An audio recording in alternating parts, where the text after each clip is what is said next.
Assalamualaikum warahmatullahi wabarakatuh. Selamat sore, salam sejahtera buat kita semua.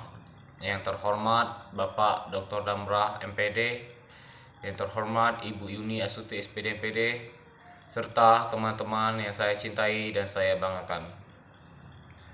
Pertama-tama, marilah kita panjatkan puji syukur atas kehadiran Allah SWT yang mana telah memberikan kita rezeki berlimpah serta kesehatan berlimpah sehingga kita dapat berkumpul melalui virtual ini. Salawat berisalam tak lupa juga kita kirimkan pada junjungan kita Nabi besar Muhammad SAW. Pada kesempatan ini saya ingin menyampaikan materi presentasi saya, yaitu tentang metode pembelajaran penjas gesrek. Langsung saja, di sini saya akan menjelaskan tentang yang pertama, yaitu pengertian metode pembelajaran.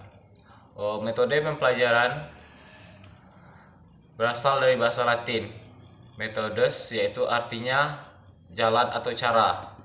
Akan tetapi menurut Robert Hewlett, istilah metode berasal dari bahasa Yunani meta, ton, odon, yang artinya berlangsung menurut cara yang benar. Dalam Kamus Bahasa Indonesia, metode adalah cara kerja yang bersistem untuk memudahkan pelaksanaan guna mencapai apa yang telah ditentukan. Dengan kata lain, adalah suatu cara yang sistematis untuk menyampaikan tujuan tertentu.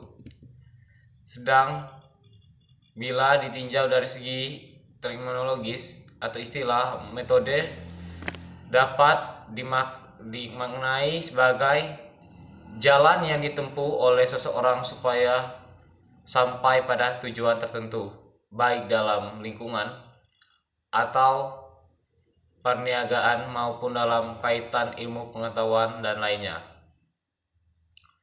Berangkat dari pembahasan metode di atas, bila dikaitkan dengan pembelajaran dapat digarisbawahi bahwa metode pembelajaran adalah suatu cara atau jalan yang ditempuh yang sesuai dengan serasi untuk menyajikan suatu hal sehingga akan tercapai suatu tujuan pembelajaran yang efektif dan efisien sesuai yang diharapkan.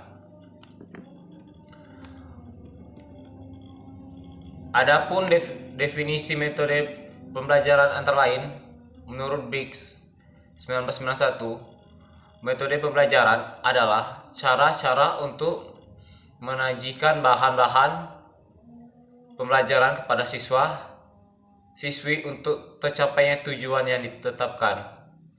Menurut Adrian 2004, metode pembelajaran adalah ilmu yang mempelajari cara-cara untuk melakukan aktivitas yang tersistem dari sebuah lingkungan yang terdiri dari pendidik dan peserta didik untuk saling berinteraksi dalam melakukan suatu kegiatan sehingga proses pembelajaran berjalan dengan baik dalam artian tujuan pengajar tercapai.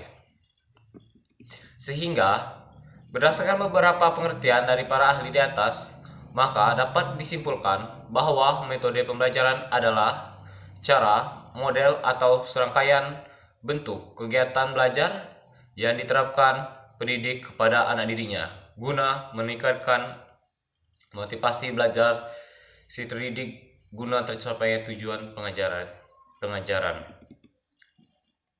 Yang kedua, di sini saya akan menjelaskan tentang pengertian metode pengajaran penjas. Metode berasal dari bahasa Latin meta dan hodos. Meta artinya jauh atau melampaui. Hodos artinya jalan atau cara. Metode adalah cara-cara mencapai tujuan.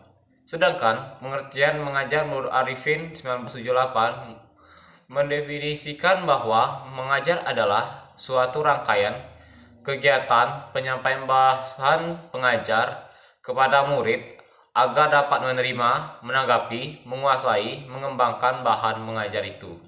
Sedangkan Nasution 1986 berpendapat bahwa mengajar adalah suatu aktivitas mengorganisasi atau mengatur lingkungan sebaik-baiknya dan menghubungkan dengan anak sehingga terjadi proses belajar. Namun menurut Briggs 1991, seorang pakar psikologi membagi konsep mengajar menjadi 3 macam pengertian, yaitu pengertian kuantitatif, di mana mengajar diartikan sebagai the transmission of knowledge, yakni penularan pengetahuan. Dalam hal ini, guru hanya perlu menguasai pengetahuan bidang studinya dan menyampaikan kepada siswa dengan sebaik-baiknya. Masalah berhasil atau tidaknya siswa bukan tanggung jawab pengajar. Pengertian instruksional, yaitu mengajar berarti yakni penataan segala kemampuan mengajar secara efisien. Dalam hal ini, guru dituntut untuk selalu siap mengadaptasikan berbagai teknik mengajar terhadap siswa yang memiliki berbagai macam tipe macam tipe belajar serta berbeda bakat, kemampuan dan kebutuhannya.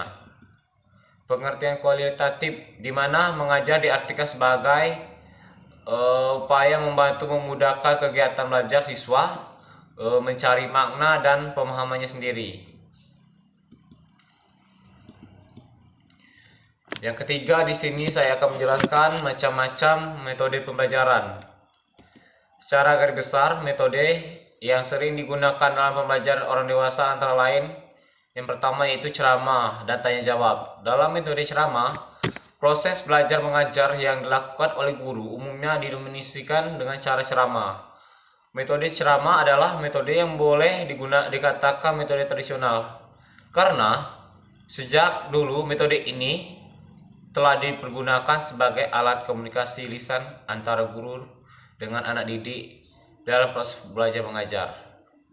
Berdasarkan pendapat tersebut, bisa disimpulkan bahwa metode ceramah merupakan metode yang sejak lama digunakan dalam kegiatan pembelajaran, khususnya pada kegiatan pembelajaran yang bersifat konvensional atau pembelajaran yang berpusat pada guru. Metode ceramah umumnya digunakan karena sudah menjadi kebiasaan dalam siswaan pembelajaran tidak melakukan ceramah. Demikian juga dengan siswa, mereka akan belajar manakala ada guru yang memberikan materi pelajar melalui ceramah. Yang kedua yaitu metode diskusi.